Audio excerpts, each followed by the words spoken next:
All right, we're talking the second Kansas race for the Cup Series here. First and foremost, thank you for even watching. The NFL is here. All these videos are getting, absolutely shoved down in the YouTube algorithm. I appreciate you being here. Secondly, I appreciate that you guys are supporting the channel by watching this, by being a member of the Patreon. Thank you very much for being here. When we look at Kansas, we need to understand all the things that happened in the previous race that I don't really want to focus on a ton, and I'll give you the reason why. So when we look at the intermediate tracks that we've been at earlier this year, Las Vegas, Dover, Darlington, Kansas was the fourth race. Teams only had about 3 races before to get an idea of what they want to do here. This is when we were still dealing with the low air pressure situation. Remember when everybody was shitting on Goodyear when it was just the teams causing tire failures and stuff? And so in this race, we saw a lot of tires go down 22 to 25 laps to a run because they had 2 of the low air pressure early in the run. It would damage the tires and stuff. We saw that multiple times in practice. We saw it multiple times in the race. Entering this race, it was Logano and Buescher off the top of my head who ran the issues in practice due to that. But in the race, we have Chase Elliott, we have Martin Truex Jr., we have William Byron. Several other people have tire issues. As we've progressed through the year, we're seeing less and less of those. I don't think that's going to be as big of a factor this weekend. When we look at, and Kevin Harvick spun out of pit lane in the middle of green flag pit stops. Kansas was nuts. You can look through the notes if you're a Patreon member for all the stuff that happened. I had recently rewatched this race 2.5 weeks ago, 3.5 weeks ago at this point. Pearce added on those notes as well. Pearce also has 2 videos out already talking about this race, and I want to kind of not elaborate. I want to add on to one of the points that he made when it came to looking at practice data relative to how these guys ran in practice. Let's kind of expand that a bit more because practice speed translated very well to the race. However, when we look at it as a whole, when we kind of zoom out a bit just from Kansas and look at the intermediate tracks as a whole, we're seeing that the Joe Gibbs cars and the Toyotas are being extremely fast. Okay, they are extremely consistent at these intermediate tracks. They are the primary front runners for guys who can lead laps, for guys who can contend for this win. Okay, and so yes, practice translated very well to Kansas, but when you look at how each and every race is translated to each other, the Toyotas have been there. They started off well.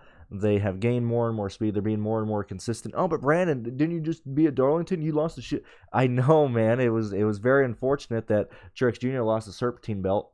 Due to that, his engine overheated. Kyle Busch lost the motor in the same point. We have Kevin Harvick, set ablaze. It's wild how shitty these next gen cars are. It's almost like when I put on the whiteboard to start the year, these cars aren't ready.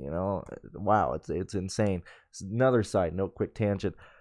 I don't understand why these stupid OEMs are just, nah, we need a next gen car. Nah, we need a 6-speed transmission. Nah, we need this to look more like the consumer car. Whereas if the Cup Series raced the current Xfinity car, it would be the greatest show in television.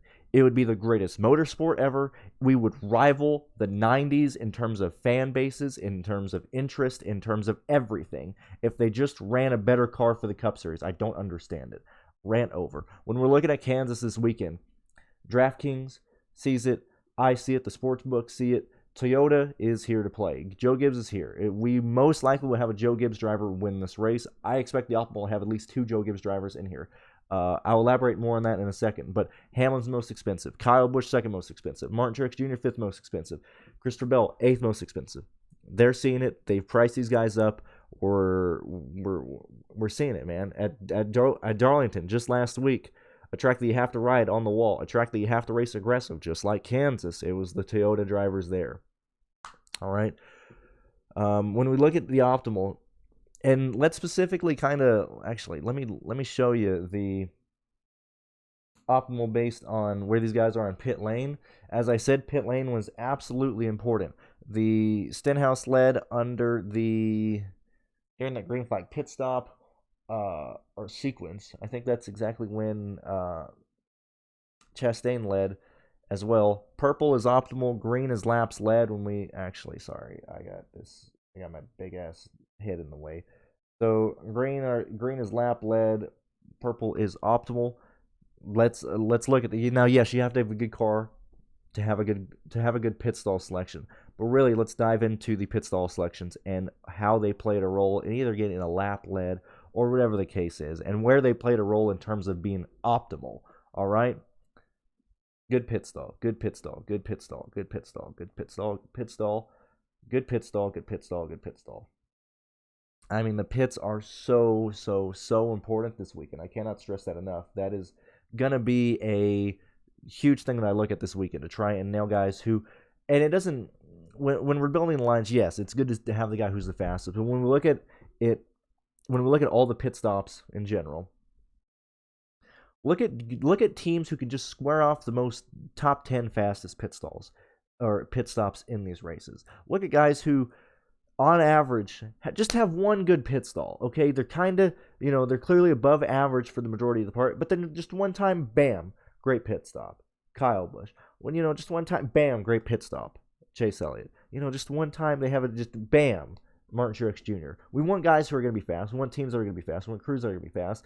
But if we can get the guys who usually have just one great pit stall or great pit stop in the race, they typically get the lead, okay? So that's going to be a primary focus for me. Typically, I try and chase, and when I say I chase for potential lap leaders, notice I don't say dominators. I say potential lap leaders and fast lap getters because typically you can get 4 of those guys in a line. This race, however, the leader is going to be the guy getting them fast laps and the laps led. Due to the fact that you can't pass here, it's one groove, people are going to spread out. I don't foresee laps led and stuff being truly spread out between a ton of drivers. So personally for me, when I'm building and chasing an optimal line this weekend, instead of using 4 guys to try and get that, I'm okay using 3. When we look at the optimal this last time when Kurt Busch basically ran away with the race, it was him, and then yes, scraps of fast laps and laps led through some other guys, but for the most part it was the place differential play. And so when I'm looking at it was kind of place differential plays. And so when I'm imagining and envisioning building lines for this race, 3 guys, probably 2 primary guys that I can say they're going to lead laps for sure. A 3rd guy who can potentially lead laps, potentially get fast laps. 2 plays that are going to be the place differential plays that come through. It's most likely either going to be somebody in the teens who has a top 10 car, and even then you could argue that that's still a potential fast lap getter. But I think it is going to be between somebody between 11th to probably 17th, and then probably the place differential play, whether he be chalk, whether he be a value play. That probably starts outside the top 20. And then your final driver in, the 6th guy in, is probably the best value on the table based on just how the race ends up playing out. And so, I mean, really that's my 2 cents. I know I'm not really touching on much, but Pearce has touched on a lot. When we look at these races, we understand where these teams are in terms of speed. We understand where these guys are in terms like Hamlin, Kyle Busch, Larson, Elliott, Truex Jr., Chastain, these top 6 guys in terms of salary.